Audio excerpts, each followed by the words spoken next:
La fe cristiana no es una teoría ni una ideología. La fe cristiana es el camino para conocer y amar a una persona que vive, a Jesucristo.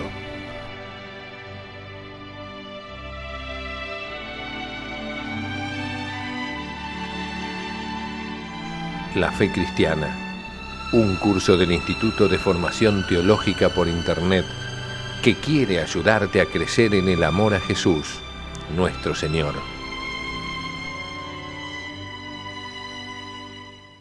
En el nombre del Padre, y del Hijo, y del Espíritu Santo. Amén. Ave María Purísima, sin pecado concebida. Queridos amigos, nuevamente en nuestro curso, en nuestro programa, La Fe Cristiana, desarrollando ya el tema 39, la oración cristiana, la oración de los hijos de Dios, nuestro segundo programa hoy sobre este tema. Quienes nos seguían la semana pasada recordarán que decíamos que la oración es principalmente acción de Dios, que en el hombre siempre es respuesta. A Juan Pablo II le preguntaron una vez cómo era la oración del Papa, ¿no? ¿Cómo hace el Papa oración? Ese libro tan lindo, ¿no? Cruzando el umbral de la esperanza, esa entrevista que le hace Vittorio Messori, ¿no? Y el Papa dice que él reza como le inspira el Espíritu Santo, dice, ¿no? Pero vuelve a preguntarle al periodista, pero bueno, ¿cuáles son los temas? Y el Papa cuenta que él tiene como una especie, o tenía, una geografía de su oración. Decía, porque él iba recordando con la mente países, lugares, personas, situaciones, ¿no? Y que esa geografía le llevaba justamente a dar gracias, a pedir, a interceder, ¿no? El Papa Juan Pablo fue un hombre muy piadoso y muy rezador. En fin, ahora que es beato también le podemos pedir que nos ayude a nosotros a saber organizarnos y a saber tener nuestro tiempo para Dios, para alabarlo, para bendecirlo, para adorarlo, para pedirle, como decíamos en el programa de la semana pasada, qué importante que es organizarnos para estar con Dios. Pensemos que Él nos ha dado la existencia, pensemos que Él nos mantiene en el ser también, que vivimos porque es un regalo, la vida, ¿no? Y porque somos suyos, Entonces, ¿cómo no vamos a administrar bien nuestro tiempo, este tiempo que es de Dios, dedicando especialmente un tiempo que sea para Él, ¿no? Para reconocerlo como quien es, nuestro Padre, para pedirle, para agradecerle.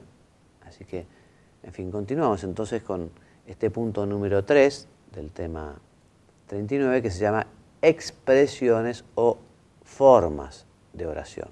Entonces, atendiendo a los modos o formas de manifestarse de la oración, los autores suelen hacer algunas clasificaciones o distinciones. Entonces, por ejemplo, se habla de oración vocal y oración mental, de lo que hablaremos un poquito más adelante.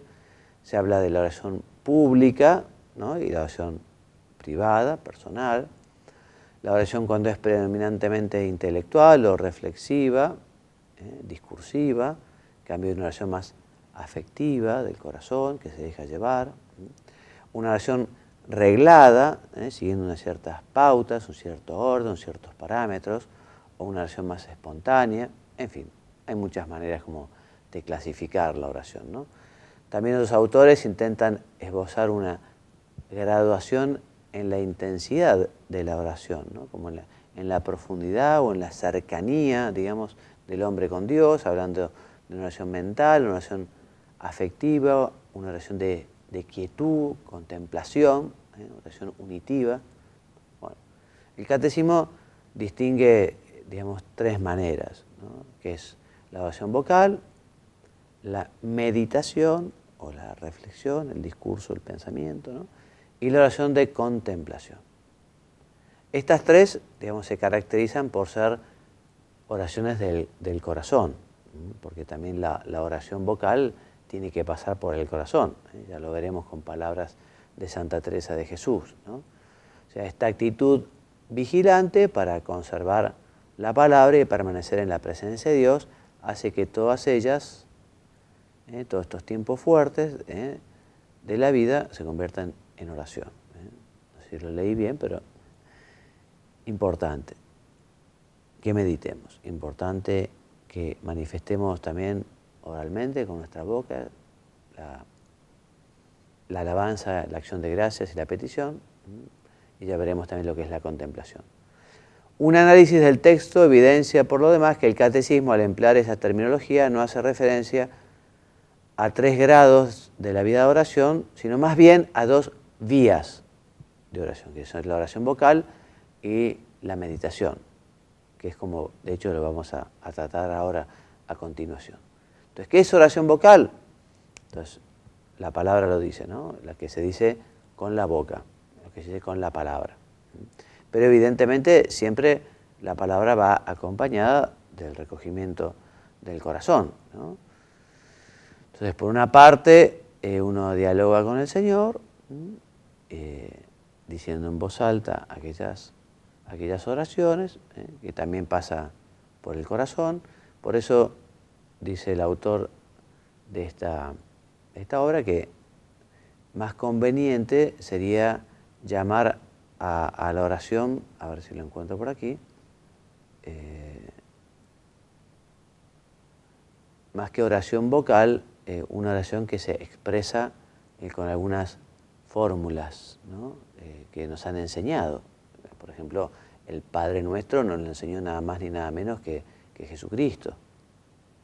Después encontramos otras muchas oraciones en las Sagradas Escrituras, o la tradición de la Iglesia ha sabido componer también preciosas oraciones. Entonces uno toma esas oraciones, esas fórmulas, aquí dice, de ahí que sea más exacto sostener que la oración vocal es la que se hace utilizando fórmulas preestablecidas, largas o cortas como las ejaculatorias. Entonces, pero siempre es oración del corazón, siempre tratamos de poner la cabeza, el corazón, en fin, no es que decimos las cosas como un loro o decimos las cosas por decirlas nomás pensando en otra. Si esa devoción faltara, si uno no pusiera el corazón, si no hubiera conciencia de quién es aquel al que la oración se dirige, de qué es lo que se dice y a quién se dice, en expresión de Santa Teresa de Jesús, que dice, no se puede hablar probablemente de oración, aunque mucho menees los labios. O sea, aunque mucho muevas los labios, aunque mucho hables, ¿no? No podemos llamar oración a esto si vos estás pensando en cualquier cosa, si no sabes qué es lo que decís, ni a quién se lo decís, ni cómo lo decís. Bueno, la oración vocal juega un papel decisivo en la pedagogía de la plegaria, ¿no? Porque tanto los niños como los más grandes habitualmente comienzan su camino de oración, en su piedad personal, a través de la oración vocal. De hecho, las primeras cosas que los chicos aprenden es, por ejemplo, hacer la señal de la cruz, que es la señal del cristiano, y después aprenden a rezar al ángel de la guarda, o el Ave María, o el Padre Nuestro. O sea que siempre, digamos, con la oración vocal, el hombre comienza su itinerario, ¿no?, de oración. Ahora, no por eso es algo solo para infantes o solo algo para principiantes. Siempre la oración vocal es muy oportuna y muy bendecida y muy conveniente, y siempre también rezaremos, poniendo el corazón, por ejemplo, o sea, el rezo del rosario, esta oración tan recomendada por la Santísima Virgen y por el Magisterio y por los papas, ¿no? Este conjunto de rosas que es el rosario. A mí me gusta decir, cuando uno regala un ramo de rosas a una mujer, compra unas rosas frescas, unas rosas nuevas, unas rosas limpias. No sería de muy mal gusto regalarle a una mujer unas rosas marchitas, unas rosas viejas, unas rosas en mal estado. Es casi una afrenta, es mejor no regalar nada. Entonces nosotros cuando rezamos el rosario, que es también un ramillete, un conjunto de rosas, un ramo de rosas, también justamente tratamos de poner la cabeza, el corazón en cada Ave María, para que efectivamente cada Ave María sea eso, un conjunto de piropos, ¿no?, de ejaculatorias, de cosas lindas que uno le dice a la Santísima Virgen. Entonces la oración vocal. Bueno, la meditación. Entonces meditar significa aplicar el pensamiento a la consideración de una realidad o una idea con el deseo de conocerla y comprenderla con mayor hondura y perfección. Entonces, por ejemplo, uno dice, bueno, voy a leer este texto del Evangelio y lo voy a meditar. Lo voy a meditar, quiere decir, bueno, ¿y yo cómo puedo vivir esto que leo en el Evangelio? ¿Cómo puedo imitar a Cristo en esta circunstancia? ¿Qué me está diciendo Dios a través de esta lectura de la Sagrada Biblia? Que, como decía San Agustín, la lectura de la Biblia es como cartas que nos escribe Dios a cada uno, personales, ¿no? Entonces, meditar quiere decir justamente hacer propio aquel texto o aquella idea que uno tiene, elaborándola con su inteligencia. En un cristiano, la meditación, a la que con frecuencia se designa también oración mental, implica orientar el pensamiento hacia Dios, tal y como se ha revelado a lo largo de la historia de Israel y definitiva y plenamente en Cristo. Por ejemplo, tiene bastante poco que ver con lo que es la meditación trascendental, ¿no? Que yo no soy muy conocedor, pero hay un documento de la Santa Sede que habla de la oración cristiana y otros tipos de oraciones, de cultos o ritos más bien orientales, en los cuales justamente buscan la unión con la nada, con el no ser, el alejamiento de la propia persona, y lo nuestro no es un alejamiento hacia la nada o al no ser o poner la mente en blanco. No, no.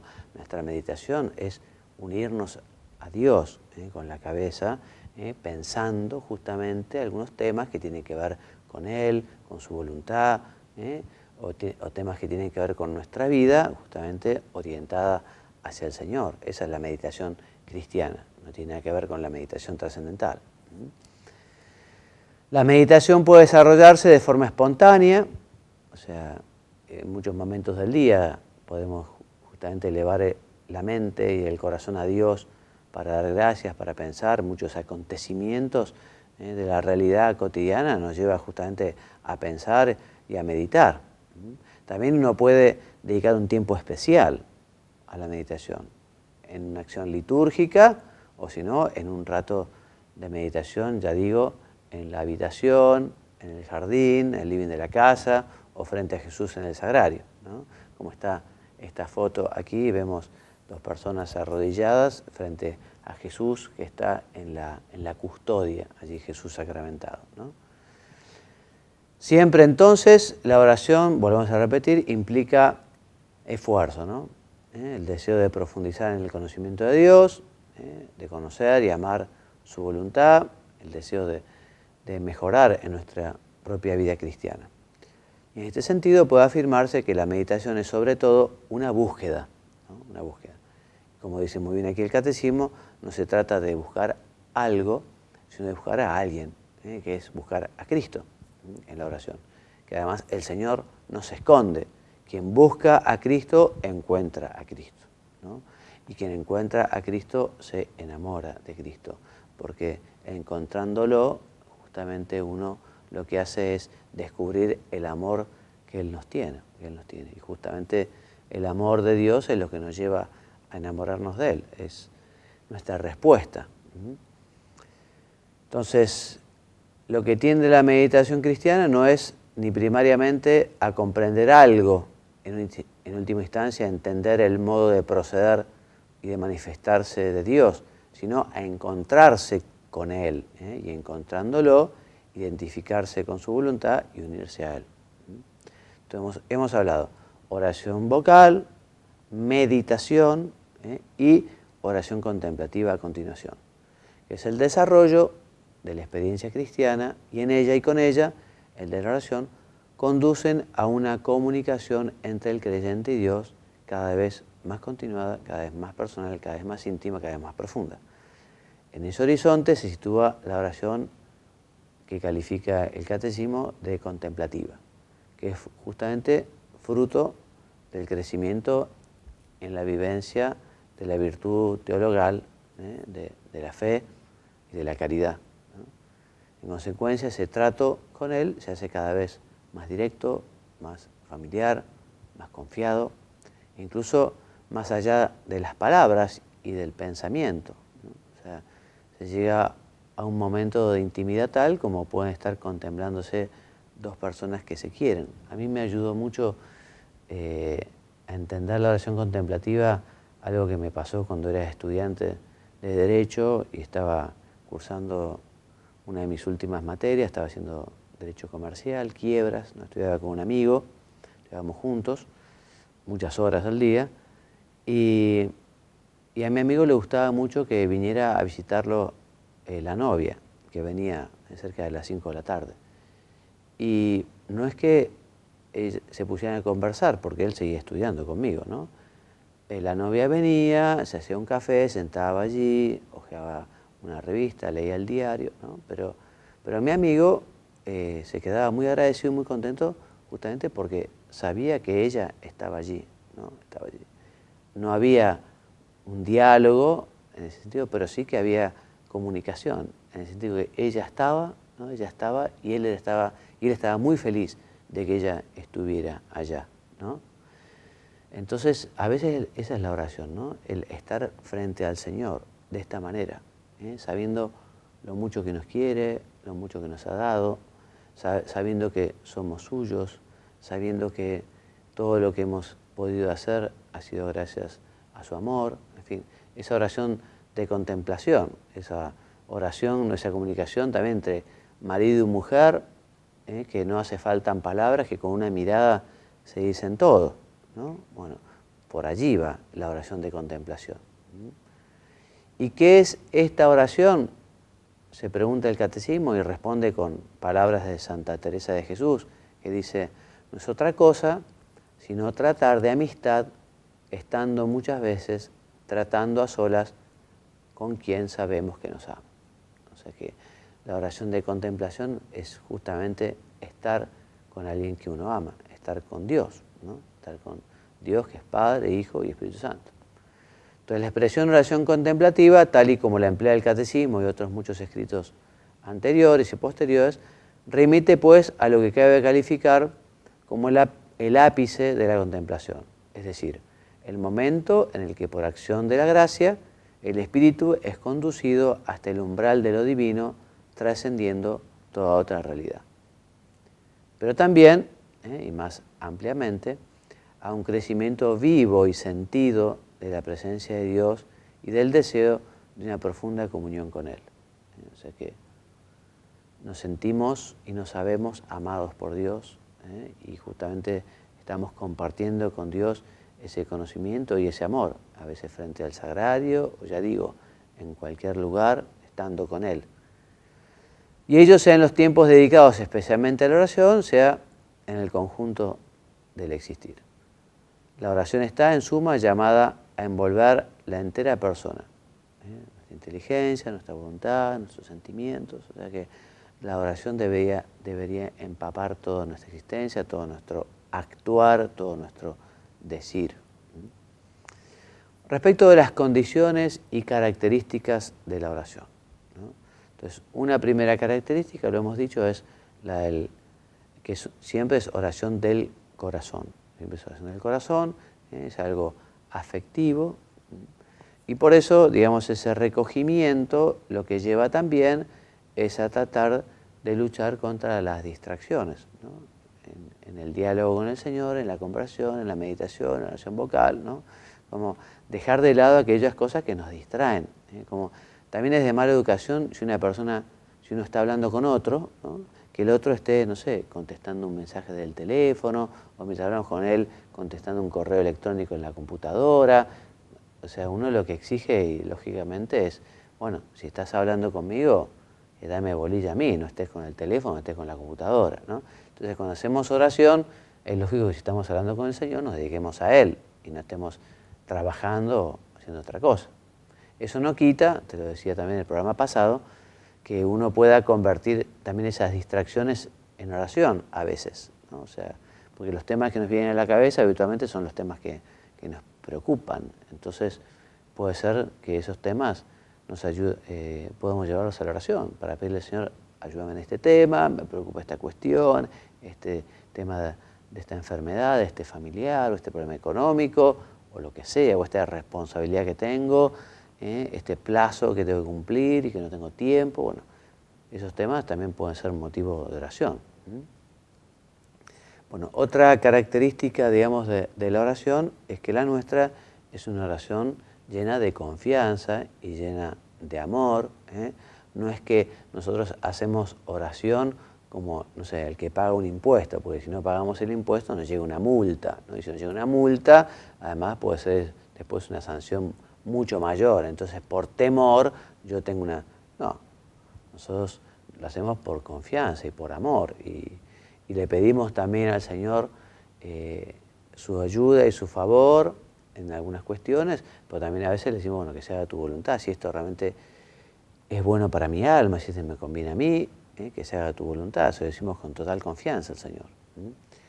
Sin una confianza plena en Dios y en su amor, no habrá oración, al menos oración sincera y capaz de superar las pruebas y dificultades.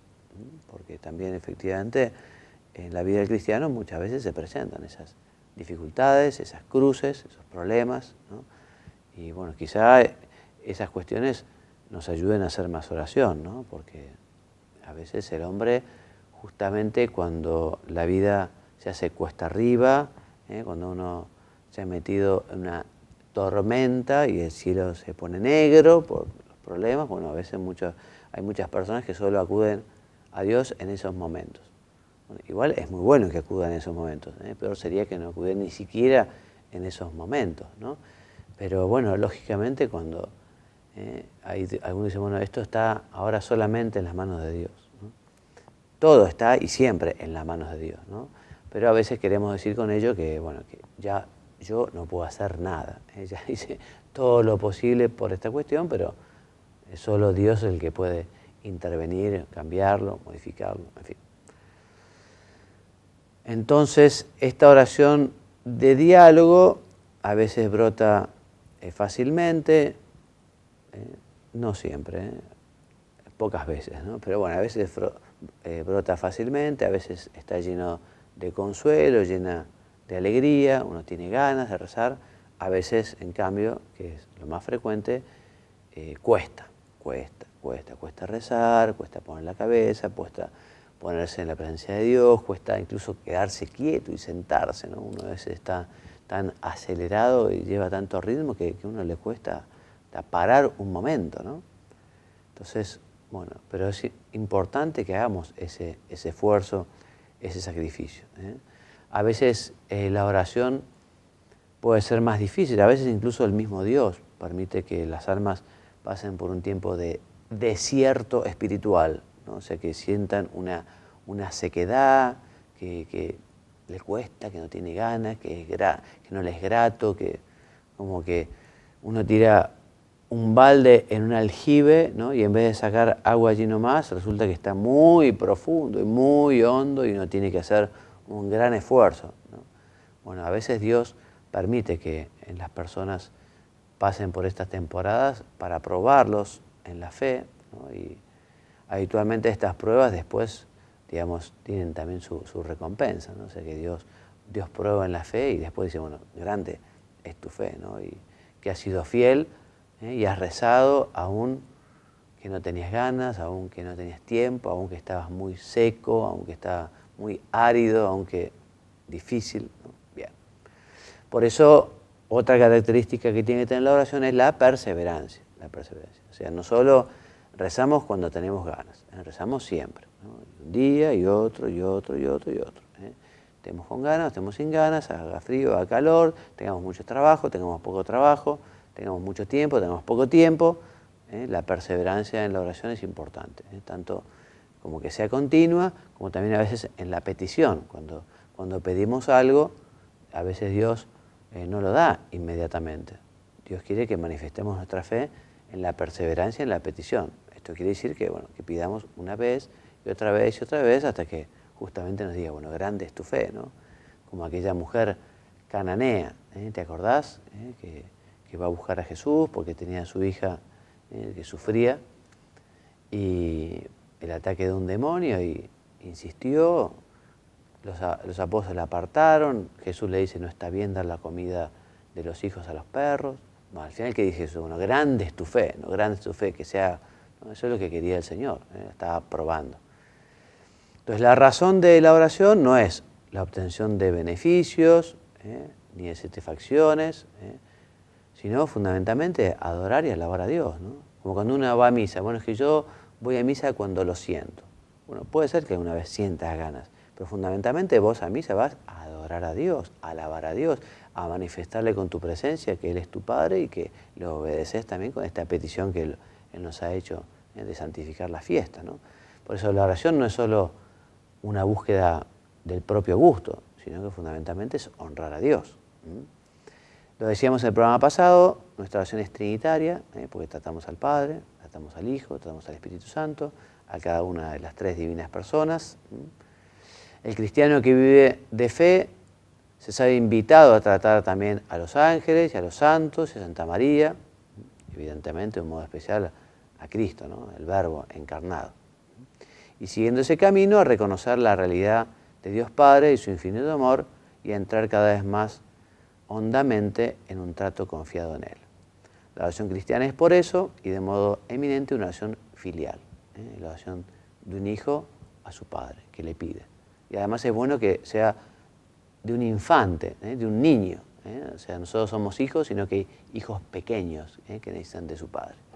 Bueno, me despido diciéndoles que a modo de bibliografía el catecismo se lo recomiendo vivamente, está maravilloso.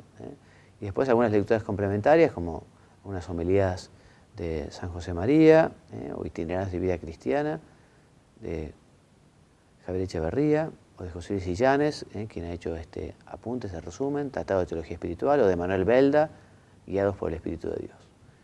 Bueno, se ha hecho la hora, así que me tengo que despedir y lo hago enviándoles la bendición. Que Dios los bendiga y los haga muy santos. Amén. Muchas gracias.